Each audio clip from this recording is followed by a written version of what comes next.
Ja, herzlich willkommen, liebe Freunde, heute zu einem ganz außergewöhnlichen Dreh. Was ihr hier sehen könnt, das ist aus meiner Sicht der schönste Mercedes, den Daimler-Benz jemals gebaut hat. Das ist ein Einzelstück, das ist ein Mercedes 500k Spezialroadster aus dem Baujahr 1934-36. Und zwar ist der Wagen bestellt worden damals, also erst ausgeliefert nach Düsseldorf und da bestellt worden vom Maharaja aus Indien. Ist ein Einzelstück, da gibt es Modellautos von. Das ist ein so schöner Wagen, auch in diesem Elfenbein, in diesem gebrochenen Weiß. Qualität ist sensationell. Und dann, wie gesagt, es gibt Matchbox-Autos, Modellautos davon. Das Auto ist absolut Kultur. Und den fahren wir jetzt mal durch die bayerische Landschaft. Also auf geht's.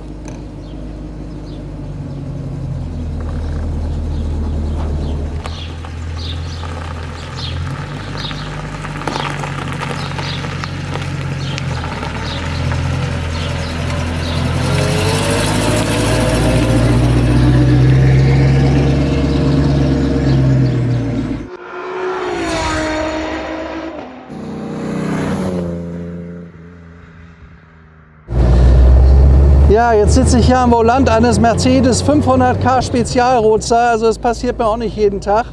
Aber da muss ich wirklich sagen, das ist für meine Begriffe das Schönste, was Mercedes jemals gebaut hat. Der hat diesen zurückversetzten Kühler, diese total langgestreckte Linie und er hat die Reservereifen hier vorne rechts und links auf den Kotflügeln. Das haben später nur die 45A Modelle gehabt. Die waren sehr viel höher, haben lange nicht mehr diese elegante Form gehabt und die schönste Form ist eigentlich 1934 bis 36 gebaut worden im 500k Spezialroadster. Es gibt nur 27 Fahrzeuge davon. Unser Fahrzeug, das nehmen wir an, ist verschollen. Man weiß nicht mehr, wo das ist. Und unser Auto hat die Basis von einem Mercedes 500k C Cabriolet, also auch ein Cabrio von 1934. Daher auch die Auslieferung nach Düsseldorf. Und dann hat sich ein Spezialist, ein renommierter Spezialist, der auch sehr bekannt ist, daran gemacht und hat sich die Pläne besorgt und hat dann die Originalkarosse vom Maharaja aus Indien nachgebaut. Das ist das Auto. Also das gibt es so kein zweites Mal. Qualitativ wirklich sensationell. So, wirklich sensationell. Laufen tut er toll, da müssen wir aufpassen, dass jetzt hier kein VW Charan reinfährt. So. Also der Wagen hat eine schöne, der hat übrigens bei gezogenem Kompressor 160 PS und wenn man ihn ohne Kompressor fährt, das heißt also nur im Saugbetrieb, hat er 100 PS. So, jetzt geht es hier hoch. Ich bin noch sehr, sehr vorsichtig mit dem Auto. Schaut euch mal dieses Permut-Armaturenbrett an. Ist natürlich toll gemacht. Auch diese... nee. Auch diese irren Instrumente, die ihr hier vorne sehen könnt, schaut mir hier, das ist Kilometer bis 220, der Wagen war immerhin 160 schnell. Also wir haben übrigens gerade jetzt 12% Steigerung, er ist noch ein bisschen kalt, deswegen tut er sich ein bisschen schwer, das ist völlig normal. Hier ist die Uhr, hier vorne die Original-Mercedes-Instrumente, wie es gehört. Also das war zu der Zeit eigentlich so ziemlich der teuerste Mercedes und der schönste, den man überhaupt kaufen konnte.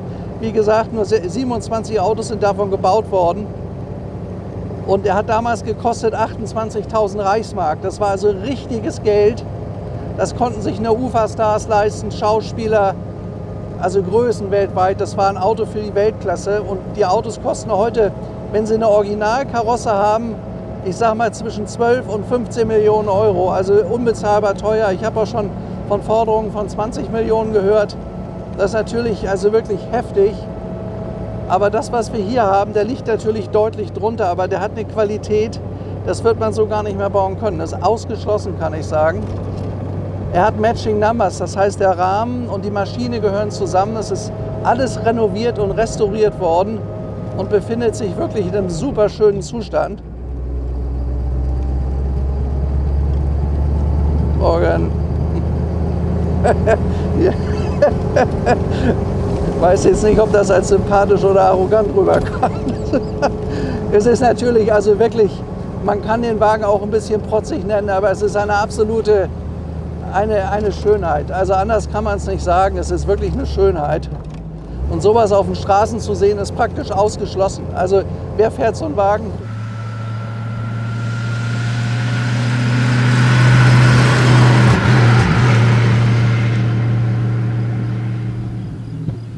Aber ich kann euch mal sagen, wo ich jetzt langsam ein bisschen Gefühl zum Fahren bekomme. Der schaltet sich sehr gut. Man merkt, dass die 5-Liter-Maschine viel Kraft hat. Der dreht hier schön hoch. Ihr hört auch dieses sonore Brummen. Also der ist überhaupt nicht überfordert, der Motor. 5 Liter und das auf reinen 8-Zylinder. Hat also eine 8-Zylinder-Maschine mit 5,1 Liter Hubraum. Ja, und ich meine, ihr seht ja selber, also das ist einfach ein traumhaftes Auto.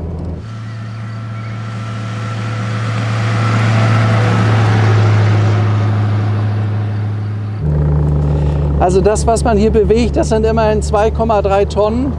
Das spürt man auch, aber ich sag mal so von der Lenkung her und von der Schaltung her, muss ich sagen, bin ich überrascht, wie gut er wirklich fährt. Also man sitzt auch da bequem drin, aber ich glaube, man darf nicht 2 Meter sein. Also bei 1,90 ist der Schluss bei dem Auto. Bewegen tut er sich gut, auch er bremst übrigens sehr gut. Er hat ja hydraulische Bremsen, der Wagen, und er war damals der Nachfolger der legendären SS- und SSK-Mercedes.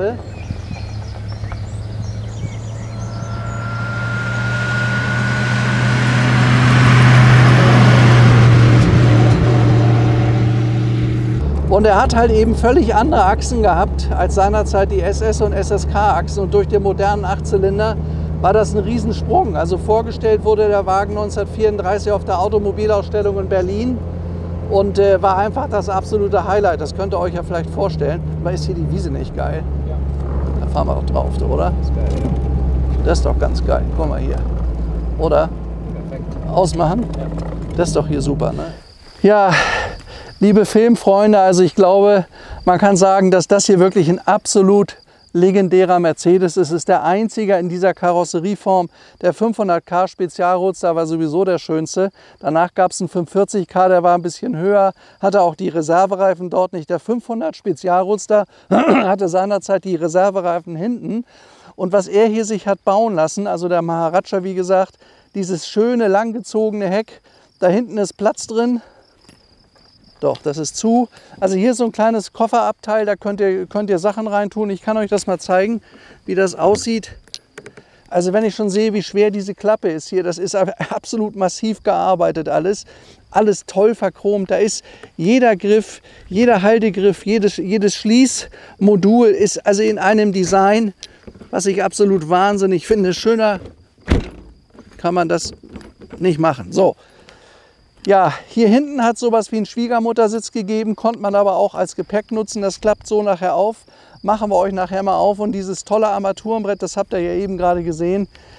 Perlmutt, das war damals übrigens künstliches Perlmutt. Das war damals teurer als originales Perlmutt. War 1934 der letzte Schrei, das Tollste, was man haben konnte. Jetzt schaut euch mal an, alleine der Griff hier vorne zum Festhalten, alles aus Chrom. Also das hat alles eine Handwerksarbeit, auch im Detail. Schaut euch mal das an, diese Details hier.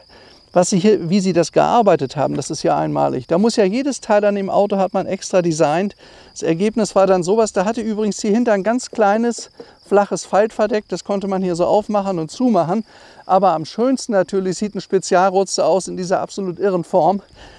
Der Maharaja-Wagen übrigens, der zeichnet sich dadurch aus, dass er hier Spezialtanks hat. Schaut mal hier, wenn man dann damals durch Indien gefahren ist, gab es ja noch nicht so viele Tankstellen, 1935, 36.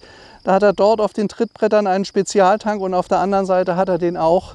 Und das sieht natürlich absolut irre aus. Also ich kenne kein Auto, was so eine atemberaubende, faszinierende Form hat wie ein Mercedes 500k Spezialroadster. Und wenn man sich überlegt, es gibt ja von dem Auto nur 27 und ich glaube, die Hälfte ist mittlerweile gar nicht mehr da. Wo das Original von dem Auto ist, weiß man auch nicht. Das steht vielleicht irgendwo in Indien und gammelt vor sich hin, ich habe keine Ahnung. Aber dass unser Spezialist überhaupt in der Lage war, das 1:1 die Karosserie zu erneuern, also allein das ist schon wirklich ein Erlebnis, eine Aufgabe, das hinzubekommen. Hut ab, Chapeau, muss ich wirklich sagen. Schaut euch das mal an. Also alleine im Detail, vielleicht mal hier kurz die Lampe. Die haben damals von Mercedes, das gab es bei den SS- und SSK-Vorgängermodellen alles gar nicht. Da ist der Stern drin von Daimler-Benz. Schaut mal hier in den Lampengläsern, genauso ist es gebaut worden. Dann hat er hier vorne diese irren Suchscheinwerfer, auch völlig neu erfunden. Also Suchscheinwerfer, damals war es ja relativ dunkel, da gab es noch nicht so viel Straßenbeleuchtung, in Indien sowieso nicht. Hinten sind dann die Rückspiegel drauf. Also ein ganz, ganz tolles Detail. Hier vorne, Das waren die Befestigungen für die Schalen der Reserveräder. Die sind hier drin, waren übrigens alle Speichen. Das könnt ihr sehen, zentrierte Speichenräder hier vorne. Damals waren die Straßenverhältnisse sehr, sehr schlecht, da brauchte man sowas. Und hier auch, also es ist alles super gearbeitet, hier mit Mercedes-Stern vorne drin. Sowas wiegt natürlich auch was, deswegen wiegt das Auto 2,3 Tonnen. Aber dafür muss ich sagen, fährt er sich wirklich sehr, sehr leicht und sehr, sehr, war ich überrascht. Hier, Sekuritgläser, also das hat man alles richtig gemacht, so wie es im Original gehört.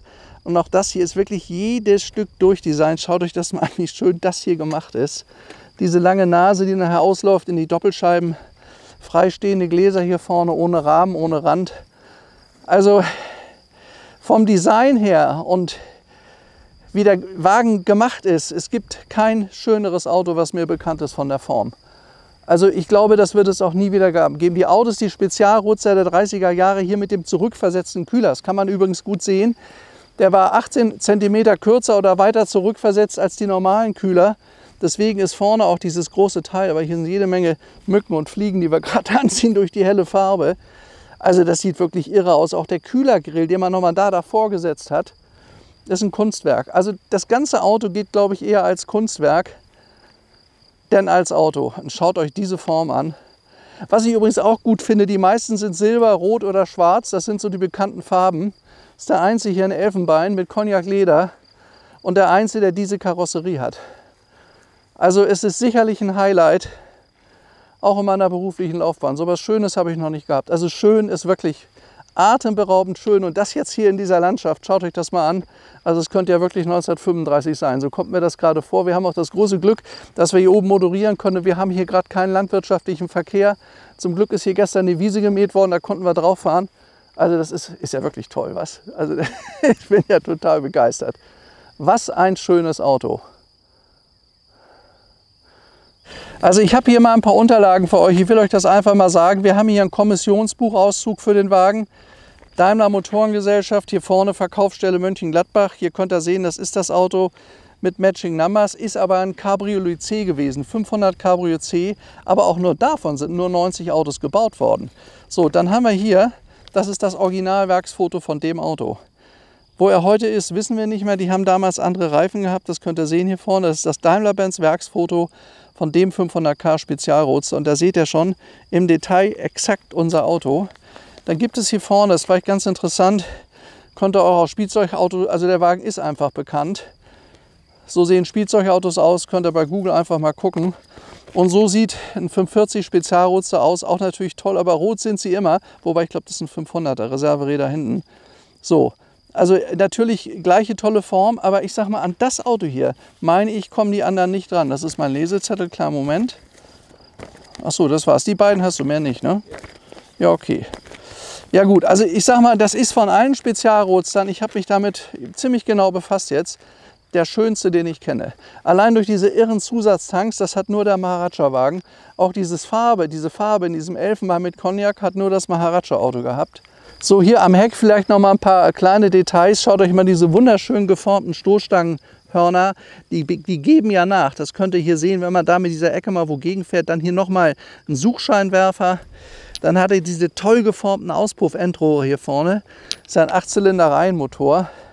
Diese wunderschönen Rückleuchten. Also da ist wirklich jedes Detail designt im Stil der 30er Jahre. Und was das Auto auszeichnet, ist dieses tolle Heck auch. Das haben die anderen Spezialroadster nicht. Da sind entweder Reifen drin oder das ganze Auto ist höher. Ein 540er ist ja höher. Der flache und der elegante war der 500k. Und das hat sich dann Ende 1936 geändert. Da haben die ganzen Autos nicht mehr so irre elegant ausgesehen wie er. Also das ist für mein Dafürhalten der schönste Mercedes, der von Daimler-Benz jemals auf die Beine gestellt wurde. Ich kenne kein schöneres Auto. Das ist ein 500 Spezialroadster und zwar speziell das vom Maharaja, der Maharaja-Wagen. Denn auch diese Tanks auf den Eintrittsbrettern, auf den Steigbrettern vorne, haben andere Autos nicht. Übrigens habt ihr gesehen, Türen gehen noch nach vorne auf, nicht nach hinten. Das ist nicht ganz ungefährlich. Schaut mal hier. Karosserie ist hier übrigens auf einen Holzrahmen gedengelt. Das ging so bis 1954, 55. Danach gab es dann ja freitragende Karosserien. Also hier auch alles komplett in Chrom. Ich meine, schaut euch das mal an hier. Also auch diese Türhaltegriffe, wie schön gemacht. Wie schön gemacht, die Kurbeln, alles total durchdesignt. Und die haben aus richtig Leder genommen, richtig schönes, schweres Leder, nicht so ein Handschuhleder. Ach, toller Wagen. Ich bin echt begeistert. Also wer weiß, ob ich sowas nochmal fahren darf, aber ich kann euch eins sagen, wir haben auch das Netzwerk. Ich habe euch ja gerade gesagt, ganz originale Autos, die sind zwar nicht ganz so schön, originale Spezialroadster kosten so ca. 12, 13, 14, 15 Millionen Euro. Den Zugriff hätte ich auch. Ich möchte das nur mal erwähnen, es gibt auch Leute, die sagen, ich habe eine ganze Menge Geld, was ich sicher anlegen möchte. Ruft mich da gerne an, kann ich auch helfen.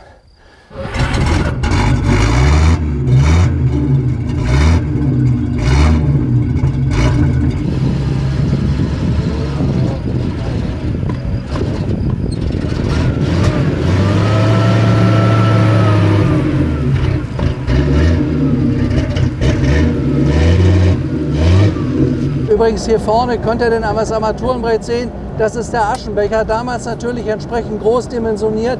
Man raucht hier gerne Zigarren. Schaut mal, hier ist natürlich noch gar nicht benutzt worden. Der patscht. Auto patscht ein bisschen. Ich habe das Gefühl, da braucht man richtig Strecke. Da muss man richtig auf die Autobahn oder auf die Landstraße. Das ist ja wahrscheinlich immer nur viel im Stand bewegt worden. Man sieht ja im Interieur, und an der ganzen Karosse ist ja alles neuwertig. Doch, jetzt geht's. Guck mal, wie schön das hier runter geht hier vorne. Ist ja wirklich traumhaft hier. Oh Mann, oh Mann, oh Mann, was ist das denn hier? Kommt einem im Kinderwagen entgegen. Die hat gejoggt mit dem Kinderwagen, hast du das gesehen? Ja. Ich jogge den Berg hoch mit dem Kinderwagen, naja. Mutig, mutig. Ja, also ich meine, es ist, wenn man über diese Haube guckt, das ist völlig faszinierend und sensationell. Ich kann mich ja an die Testfahrten mit dem Kompressor Mercedes mit den 77ern erinnern. Das war auch entsprechend gewaltig. Nur das ist natürlich ein richtiges Sportmodell hier. Und das kann man auch sehen.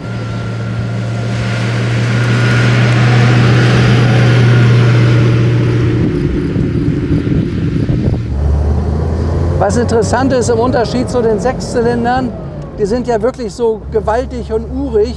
Das hat er hier nicht. Es läuft also smarter ab. Ich meine, das ist immer noch eine tolle Maschine, das hört man. Aber dieses Monströses wie bei den Sechszylindern der 20er Jahre, das haben sie hier deutlich geändert. Läuft nicht mehr so rau die Maschine, hat nicht mehr diesen irren Sound. Der klingt auch sehr schön, aber es ist halt ein rein Achtzylinder der 30er Jahre. Also man merkt, welchen automobilen Schritt nach vorne die Technik damals gemacht hat. Aber man spürt, dass man 2,3 Tonnen fährt. Aber ich muss mich wundern, also mit dem großen Lenkrad kann man ihn sehr, sehr gut lenken hier. Oh, jetzt läuft er auch richtig schön. Naja, geht so. Also, er mag das nicht, wenn er gelobt wird. Er patscht noch ein bisschen, aber ich glaube, der muss wirklich mal bewegt werden hier.